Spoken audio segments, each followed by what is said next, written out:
It seems like health tech and psychotherapy applications are kind of having their cybersecurity moment right now. This most recent attack in Finland, it's actually the biggest cyber attack in the nation's history. Basically, a hacker gained access to everybody's personal data and then extorted a ransom from this chain of psychotherapy clinics. It's pretty crazy. All this sensitive patient data was leaked online, including intimate details that people confess to their therapists. It's really, really crazy. Well, one of the things I think we see is all these kind of health tech companies, as you get hospitals were a very clear target. Obviously, they have medical records. Now you look at EMR providers, they're one step further. And so what we see is as the kind of central layers get better secured, bad actors looking for this data move out concentrically to companies that are in the ecosystem with access, but progressively a little less protected. So it makes sense that this is happening now. I mean, I think a part of the problem is that companies in this space, especially like innovative companies that are using technology and apps and everything to deliver much needed, mental health services through the internet and through apps, are kind of not taking security seriously. Like in this case, the company had extremely lax security measures.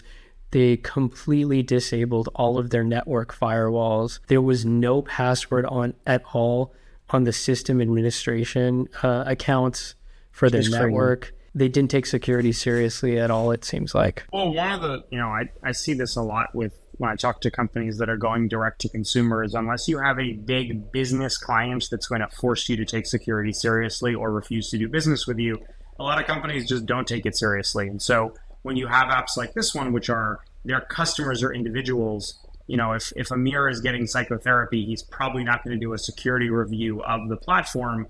And if no one was doing it, then it's not, it's unfortunate, but not surprising that the company didn't care, because no one client of theirs was big enough to make them care. That's exactly right. And that's kind of the argument that people make for like legislative, rules around cybersecurity. And as controversial as those are, like recently with the SEC stuff in the US, these, innocent people have their most sensitive information stolen and shared publicly, and they get left holding the bag because companies don't take security seriously. If I was working in this industry, I would want to take security seriously and market it as an important differentiator, because I think people are going to lose trust if this is not the first attack in this industry that's been highly publicized. I mean, if you're using telehealth services, you're going to stop trusting the system if this keeps happening over and over again. You talk a lot about individual security and privacy, and one of the things you talk about and see is that individuals do care and are starting to care more about whether the companies they work with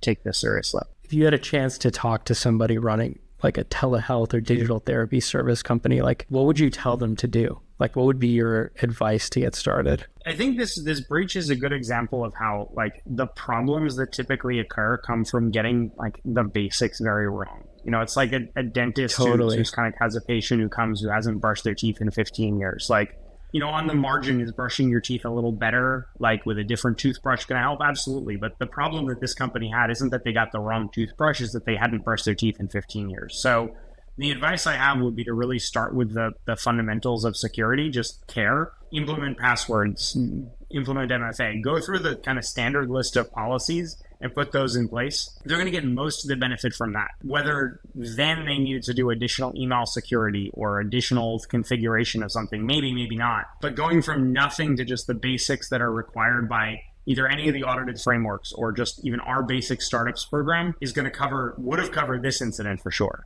I think the other thing that gets me is like, I talk to people all the time who will literally say like, we don't need to do security, we're not selling to banks, and they'll just leave it at that. The idea is that cybersecurity is only revenue driven. It is revenue driven in the sense that as a company, revenue is why you exist. I get that. But I can't imagine that this data breach is not going to seriously impact revenue for this company, right? So you have to consider, closing deals is half of it, but the damage that occurs if you have a public data breach is the other half of it. 100%.